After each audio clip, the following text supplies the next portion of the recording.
ಭಾರತೀಯ ಜನತಾ ಪಾರ್ಟಿ ಪಡುಬಿದ್ರಿ ಶಕ್ತಿ ಕೇಂದ್ರ ವ್ಯಾಪ್ತಿಯ ವಿಧಾನಸಭಾ ಚುನಾವಣೆ ಪೂರ್ವಭಾವಿಯಾಗಿ ಕಾರ್ಯಕರ್ತರ ಸಭೆ ಶ್ರೀ ಕ್ಷೇತ್ರ ಉದಯಾದ್ರಿ ಬಾಲಗಣಪತಿ ಪ್ರಸನ್ನ ಪಾರ್ವತಿ ದೇವಸ್ಥಾನ ಪಡುಬಿದ್ರಿಯಲ್ಲಿ ನಡೆಯಿತು. ಕಾರ್ಯಕರ್ತರ ಸಭೆಯನ್ನು ಉದ್ದೇಶಿಸಿ ಬಿಜೆಪಿ ಅಭ್ಯರ್ಥಿಯಾದ ಗುರುಮೇಶ್ ಸುರೇಶ್ ಶೆಟ್ಟಿ ಅವರು ಮಾತನಾಡಿದರು.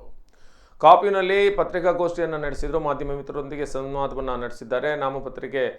ನಾಮಪತ್ರ ಸಲ್ಲಿಕೆ ಕಾರ್ಯಕ್ರಮದ ಕುರಿತು ಕಾಪು ವಿಧಾನಸಭಾ ಕ್ಷೇತ್ರ ಅಭ್ಯರ್ಥಿ ಗುರುಮೇಶ್ ಸುರೇಶ್ ಶೆಟ್ಟಿ ಅವರು ಮಾಹಿತಿಯನ್ನು ನೀಡಿದರು.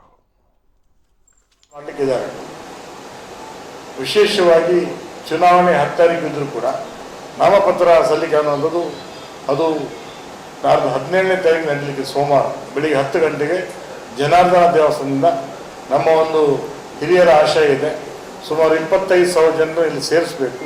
ತನ್ಮೂಲಕ ಆ ದೇವರ ಪೂಜೆಯನ್ನು ಮಾಡಿ ಅಲ್ಲಿಂದ ತಾಲೂಕು ಆಫೀಸ್ನವರೆಗೆ ಪಾದಯಾತ್ರೆ ಮೂಲಕ ಆ ಒಂದು ಪ್ರಕ್ರಿಯೆ ನಡೀಬೇಕು ಅನ್ನೋದು ಸೂಚನೆ ನಮ್ಮ ಹಿರಿಯರು ನಮ್ಗೆ ಕೊಟ್ಟಿದ್ದಾರೆ. ಆ ನಿಟ್ಟಿನಲ್ಲಿ ಇವತ್ತು ನಮ್ಮ ಎಲ್ಲ ಕಡೆ ಪ್ರಕ್ರಿಯೆ ನಡೀತಾ ಇದೆ.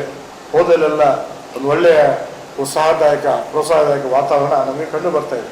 ಆ ನಿಟ್ಟಿನಲ್ಲಿ ಜಯ ಭಾಳ ದೂರ ಇಲ್ಲ ಅಂತ ನಾನು ಭಾವಿಸ್ತೇನೆ.